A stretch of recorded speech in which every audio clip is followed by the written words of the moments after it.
small business sector in South Africa employs more than 80% of the workforce. So it's safe to say that the sector's recovery is key to the broader economy's health. According to new research from Xero, the global small business platform, South Africa's small businesses are resilient, particularly after one of the most difficult periods on record. We are joined now by Xero South Africa's country manager, Colin Timmis, to talk more about their State of SA Small Businesses 2022 report. Thank you very much, Colin, for joining us. Just talk to us about the methodology that you used, how many businesses you actually spoke to, and how big they are. You know, there are different businesses in terms of sizes. Thanks very much. Great to be with you tonight. We work with tens of thousands of small businesses across South Africa, and we surveyed a number of them, just over 1,000 small businesses, and asked them a number of questions, looking at how their businesses have done through COVID, how they've found the recovery. And we've used a lot of that information and compared it against previous reports that we've issued. I think this is probably the third year that we've done this State of Small Business research. And so starting to give us some really nice insights into what small businesses are thinking and doing and responding to a lot of the change that's been going on in the economic climate around us over the last 2 to 3 years. Colin, let's talk about some of this optimism that is there now, and this ambition that is there among small businesses.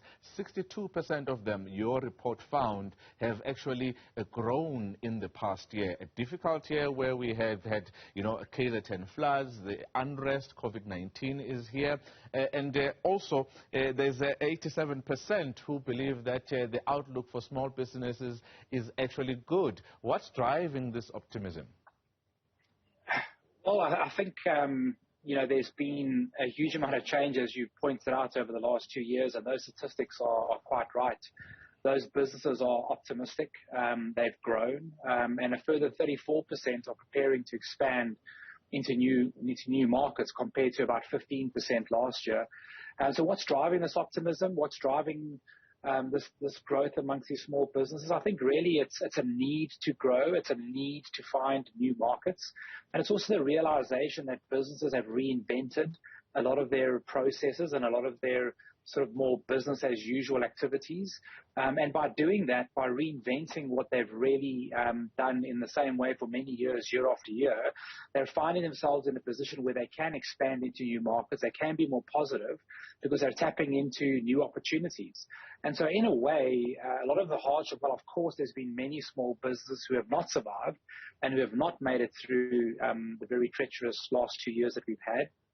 Those that are still around have reinvented themselves and been forced to, as an example, adopt different technologies, look at new markets, and expand their thinking into what else and what other opportunities there are in South Africa, but also beyond its borders.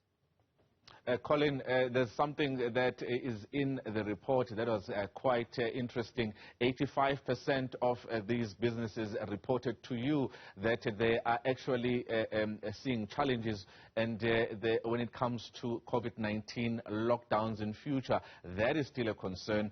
Political and economic instability is a concern, as well as crime, poverty, and civil unrest. But I didn't see anything there with regards to what most of us are going through right now, which is load shedding and that energy insecurity.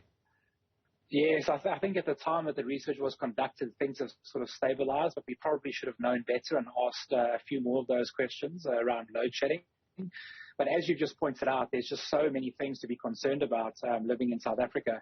Often I'm on global calls as an example, and often we talk about COVID, we talk about politics, and I have to explain to people what load shedding is and what it does to a business. And so, yes, that's absolutely one of the factors that have to be included. There's just so many things that you're unsure about. And I think where a small business needs help and needs support is in creating an environment where there's a little bit more predictability. And that's not always possible, obviously, with things like COVID and other elements that affect small businesses. We can't control those things. But when it comes to load shedding, when it comes to economic stability, political stability, those are some things we can drive. And small businesses wake up every day just trying to keep the lights on effectively.